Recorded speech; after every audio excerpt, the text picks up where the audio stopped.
Shall I help you prepare for Eid? I don't mean choosing an outfit for you or hiring a car. Far from that. What should you be doing as part of your religion? Well, let's start with the to do list. The following actions are mustahab, meaning desirable, and rewardable on the Eid day. First thing is to cut or trim the hair, to cut the nails, to perform ghusl, to perform the miswak, to wear new clothes. If one has new clothes, he should wear them. If not, clean clothing will suffice. To wear a ring in the sunnah manner. To apply fragrance. To perform the prayer of Fajr in the local masjid. To go early to the place of prayer. To pay the Sadaqatul Fitr before the Eid prayer. To go to the place of prayer by foot, meaning by walking. To return from an alternative route. To eat a few dates before going for prayer, 3, 5, or 7. It should be an odd number. If there are no dates available, one should eat any other sweet things. Things not to do. To perform any nafil, meaning voluntary prayers, before the Eid prayer is makruh, meaning disliked. Be this at the place of prayer or at home.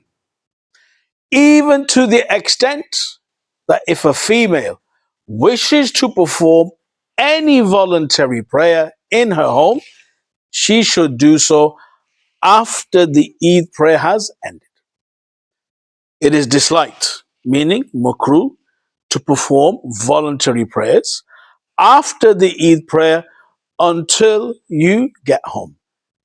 You may perform them at home. Let's talk about more about the prayer itself.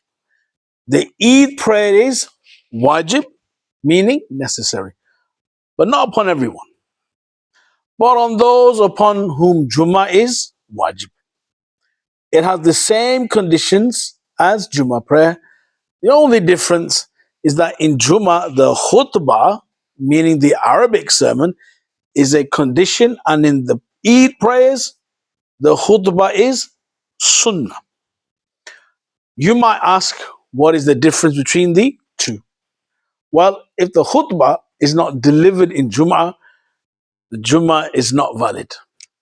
Whereas if it is not delivered in the Eid prayer, the prayer will still be valid, but void of the blessing of the khutbah.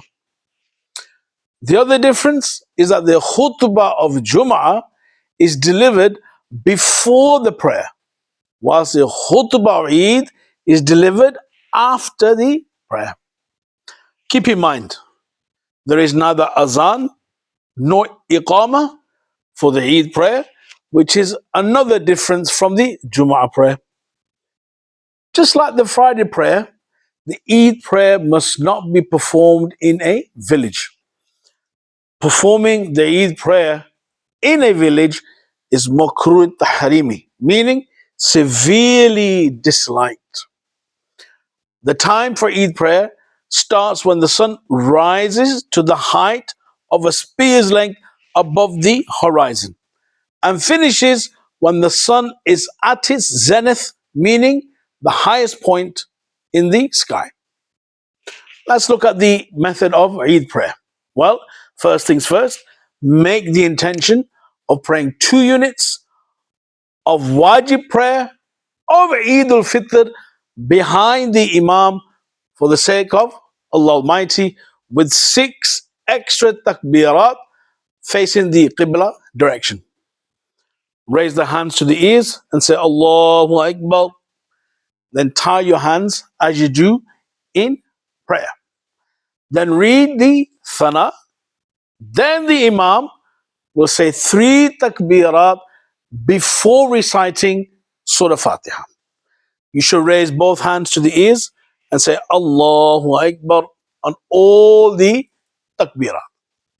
Also release the hands on the first two takbirat, and on the third one, tie your hands.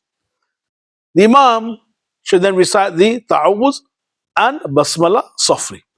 And he will then recite the Surah Fatiha and another portion of the Quran.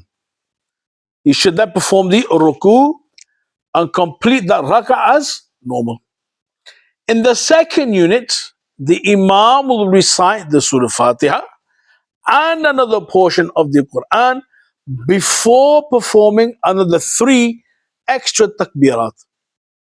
On each takbir, you will raise your hands to the ears, saying Allahu Akbar, and drop them by your side. On the fourth takbir, you should perform the ruku and complete the prayer as normal. In short, there are 6 extra takbirs in the prayer. 3 in the first unit, before the recitation of Surah Fatiha, and 3 takbirs in the second unit after the Surah Fatiha and Quran, just before going into ruku. If the Imam forgetfully says more than 6 takbirs, then the followers should also follow the Imam. Let's talk about the latecomer.